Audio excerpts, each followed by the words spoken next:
where you know you're with the right company at the right time when you can attract an individual like this. And that is our new Senior Vice President of Product Development, Research and Development. I'm going to get that right one day.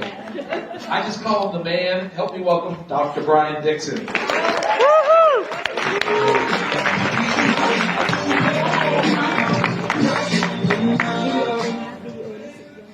I say the term nutrigenomics, and I said that you had to come up here and give a seminar on nutrigenomics, who would be comfortable doing that? Yeah? About 3 hands went up in the audience. So my goal today is to try to reset everybody and talk about nutrigenomics and get everybody thinking about what nutrigenomics is and how it's working inside of your bodies and how these products are working.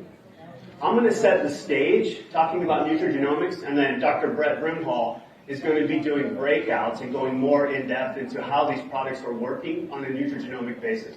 Is Brett in the room? Will you step out real quick? Well, I'll bring him up at the end so you can see who he is. So if you want to learn more about the products and how all these nutrigenomic angles are working to improve your health, then please make sure you attend his breakout sessions. I'm going to start by asking this question. Do you need a brain to be intelligent? What do you think? Do you need a brain to be intelligent? Or is there maybe some other forms of intelligence out there? Well, let's talk about this. Here's the definition of intelligence: the ability to learn or understand things. And I think that's normally what we think of intelligence as being. Somebody who's really book smart, someone who's really good in school. But what's so interesting to me is this second part of the definition: to deal with new or difficult situations. Think about that for a second. Do you need a brain to be intelligent? I'm going to show a short video. We're going to start with single-celled organisms, and then we're going to get into insects, we'll get into other animals, and then humans. But I want you to see some intelligent behavior that's going on with these different organisms, and especially organisms that don't either have a brain or have a very primitive brain at best. So here we have these single-cell organisms that are clearly moving around and interacting with their environment. Here's an immune attack on a parasite. How do those cells know to do that? Here are yeast growing and dividing. How do plants, when we put a seed in the ground, how do plants know to grow their roots down and their leaves up? Look, some plants can even respond to stimuli. So if you touch them, they kind of wilt away to try to protect themselves. How do sunflowers know to follow the sun through the day and then reset themselves so they'll capture the sun when the sun comes up the next morning? We've all seen bananas rot on our countertop. This one's really interesting because you have a lower organism, a plant, clearly without a brain, actually feeding on something that has a primitive brain. It's amazing, right? Are these plants thinking about this? How do ants know to follow this line? These ants are actually farming leaves to grow a fungus to feed the entire colony. How do they know how to do this? A spider will spin a brand new web every single day. It's where she captures her food, stores her food, and also can give her a home. And pardon me if anyone's squeamish with spiders. How about sea stars? We think of them as just sitting on the ocean floor, but look, sped up, they're moving around and interacting with their environment. Here, an octopus can change colors. It can change shapes instantaneously. Is that octopus thinking about doing that? Pretty cool. Anyone familiar with honeybees? Honeybees have this incredibly complex behavior where one of their sisters will come back to the hive after feeding somewhere and communicate through this special dance where food is, what direction to fly, and then what is exactly the food source. It's an amazingly complex behavior. Are they thinking about doing this, or is intelligence residing somewhere else in their bodies?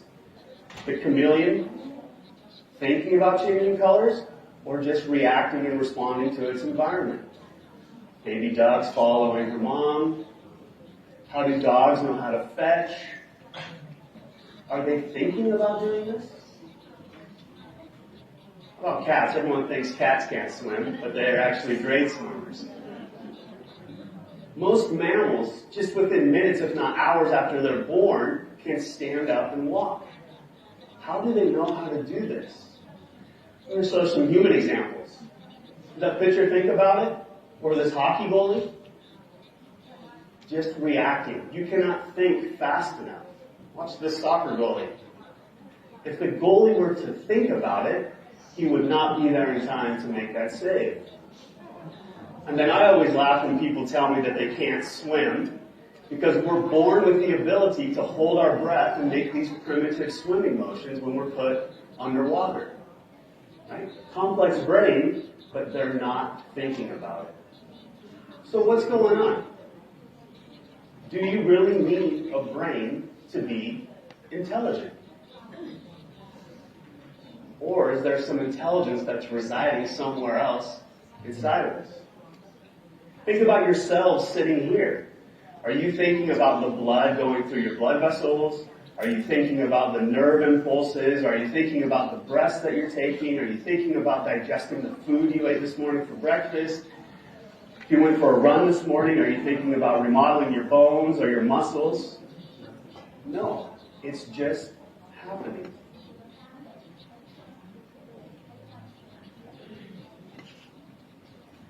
I'm going to show you another example, and if anyone's squeamish, I apologize in advance. So I'm going to show you another little video of a woman who had cut her finger in the kitchen, and then she documented every day the healing process that was going on. So again, forgive me if you're squeamish. There's a happy ending, I promise. So look, she's starting to document the wound healing process that's going on. So when you cut your finger, are you thinking to your finger, heal, or is it just happening? It turns out there's a very complex immune response that's going on here to remove the damaged tissue and then also putting back new healthy cells. It's something that's happening outside of our very complex brains. And then eventually we heal up and we're back to normal again. It's amazing, right? So where is this intelligence residing? And what do we call it? Do we call it luck? Do we call it skill? Do we call it adaptation? I think that might start to be a little better word. But the word that I like to use is this one.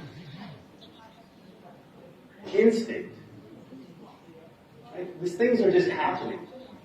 And I think we've all experienced instinct before. Think about when someone kind of sneaks up behind you and you can kind of feel that they're there. Or you can feel when somebody's looking at you. You instinctively know that somebody is there. But what is that?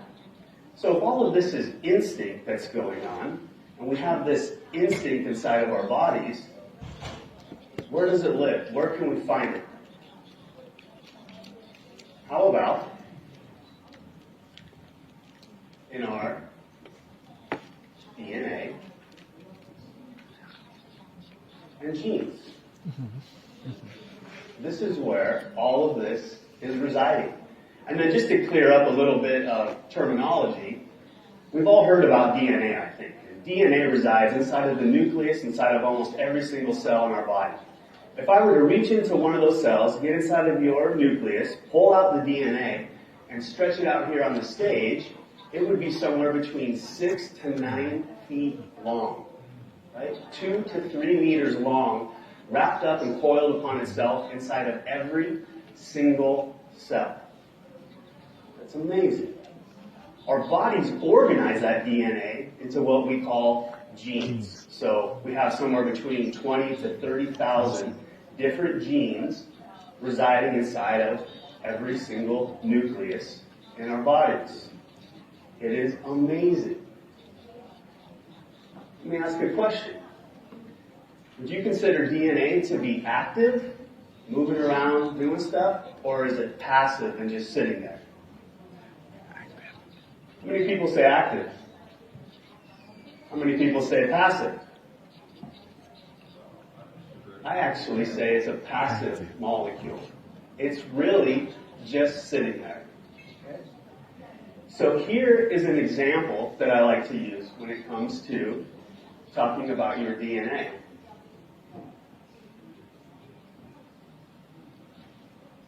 Here's a blueprint for a house. There is a ton of information on this piece of paper. But can that blueprint build the house itself? No. That paper can't swing a hammer, right, or drive screws. It takes a very skilled individual to be able to read this blueprint and then direct workers to ultimately build that house. Okay? This is exactly like DNA. DNA is just sitting there and is full of information. The cell reads it, and then it goes off and does its work. So who are the workers in the cell? What do you guess? Proteins. Exactly. Proteins, or enzymes is another way to refer to them. And they're really the little machines inside of our cells that are doing the work that our cells need. Well, if those are the workers, who's telling them what to do? Who's telling them what to do? How about cell signaling? Cell signaling is the boss of the cell. It's telling everybody what to do. And I should say it's highly coordinated cellular signaling. This isn't just happening randomly. So let's talk about that for a second. It's nothing more than going from A to B to C to D, and then ultimately something happens. Okay. Now, I'm not going to walk through this, I promise. But this would be a chart that I would have used during my research studies to do the molecular biology. But again, it's nothing more than A, then B, then C, then D. Then something happens inside of the cell. Okay? So as a molecular biologist, we want to know what's the input, what's the output, but then who, what, and where is that signal going through in terms of cell signaling. Okay? But then who is ultimately directing cell signaling? What's initiating it? Where does that whole signaling process start? Receptor. We're getting there close, I promise. You keep saying the environment. But you're right, coming back to that definition of intelligence, being able to adapt and respond to your environment. But it's really these receptors. And these receptors are nothing more than little sensors sitting on and inside of the cell. Okay? It's nothing more than a lock and key type of model. Okay? So here's the key to my house. Okay? Will this key open the door to your house? No, right? This is exactly how receptors are working. So this is like a signaling molecule that will bind to a receptor, literally unlock and activate it, and then you start that cascade of events. Okay? The very simple way I like to think about it is like a chain of dominoes. So I've got another video here, and I want you to tell me, where's the signaling molecule? Maybe here. Where would the receptor be? Maybe here, right? Sensing the signaling molecule. And then we have the cell signaling that's going to occur. Okay? So watch. A tiny little input is going to knock over that first domino. One knocks over two. You get that whole cascade of events that happens, and then something big happens at the end. Okay? One domino with a tiny little input knocked down all of those other dominoes. This is also the power of cell signaling, because there can be signal amplification through the system. And I can give you two very simple analogies that you'll know well. So think of a bodybuilder. They can inject just a little bit of testosterone and put on massive amounts of muscle. They are literally remodeling their physiology. We can give women birth control pills and completely remodel their reproductive physiology. A tiny input can have a massive consequence. So let me show you another example of signal amplification. Here, there's just one domino that weighs about 1 gram or a fraction of an ounce. That's ultimately going to knock over a domino that's about 50 kilograms or 100 pounds. Okay, so watch. This tiny little input will have a massive consequence. That's amazing. And that's the power of these cell signaling pathways. Okay? They coordinate all of that cellular function that we're just talking about. So what's the purpose of these cell signaling pathways? To be able to adapt, sense, and respond to the environment. That's exactly right. Okay? And that environment can be external, so what's going on around us, but then also what's going on inside of our bodies and inside of our cells. That coordinate this cellular instinct or intelligence that's residing inside of every single cell. And it can be all these different types of pathways that are going on. I can put up example after example after example, but it's all the same thing. There's a sensor, a cascade of events that happens, cell signaling, and then a physiological response, or the things we like to talk about, the benefit that we're getting, in our case, from taking our products. For me, this is the seminal work that showed nutrition can also activate cell signaling pathways. Because what we know is that as we get older, that signal doesn't make its way through the cell as effectively as it once did. And when I say older, when would you guess that this begins? How old? 20s, 30s? You're exactly right. It's in our early 20s we can start to measure this muting of the signal going through the cell. Okay? So what we want to do is reawaken these cell signaling pathways and get them back to their full potential. Have you ever heard that chocolate is healthy for you? Yeah, it has great cardiovascular benefits. So what this research group did was went in, they pulled out the major component of chocolate and started investigating why was chocolate healthy for us. Well, guess what they found? They found that that compound can't just make it into the cell, it has to act like what? A signaling molecule to bind to a receptor to activate what? Cellular pathways. Then they go on to do the molecular biology, they find out who the players are, and then we get that healthy cardiovascular response. Amazing. And then researchers, us at LifeVantage, have jumped all over this to look at what are the nutrients that can activate the specific cell signaling pathways that we want to affect to elicit a positive health response. So who do we talk about? Protandim NRF2 synergizer. What's the main protein that we're trying to affect? NF2. It's an open note test. It's NRF2, right? So what's been shown is that under oxidative stress, you will liberate NRF2 from the membrane, from another protein that it's bound to.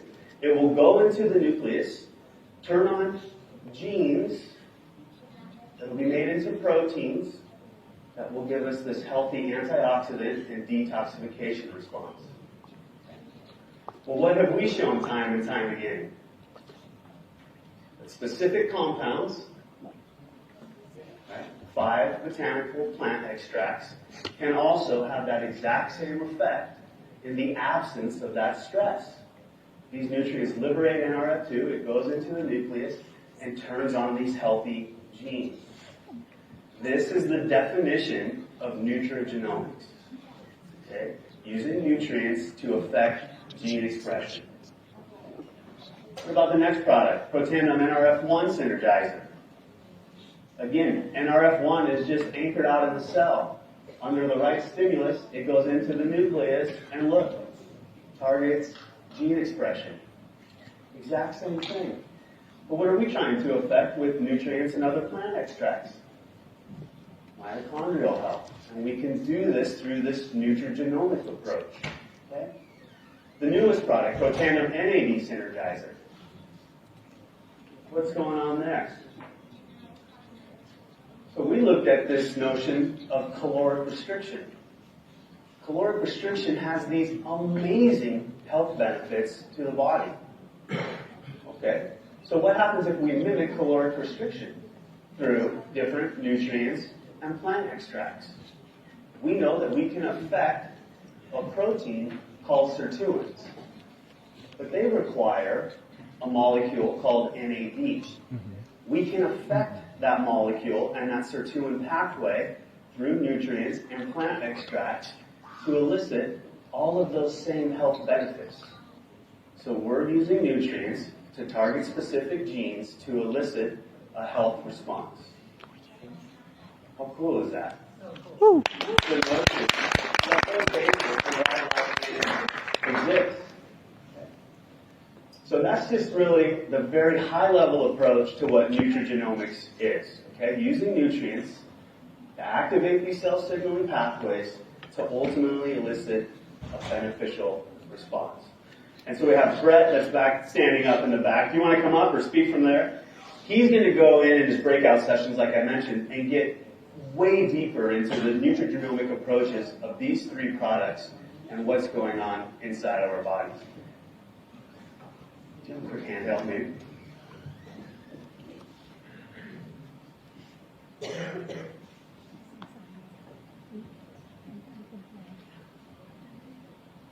All right. How's you guys' brains after that? Right? Like, who's like, I don't understand that, but that's really cool. Okay. Right, thank you. Like, I love listening to you. Like, it's just that's a super complex subject. I just looked at what that is. But I got thinking last night as I was going through your slides and looking at this. Like, you ever realize, like, how spoiled we are? Like, so if I want a Protandim NRF2, all I have to do is, like, go on in my computer and I push order, and somehow it shows up at my door. You guys think about that? Like, how many steps does that have to take to get to my door? I get shipped from Utah, right? And somehow it makes it to Arizona, right? So somehow you activate that process, right, with this little app on our phone, right? And all of a sudden, when we push this button,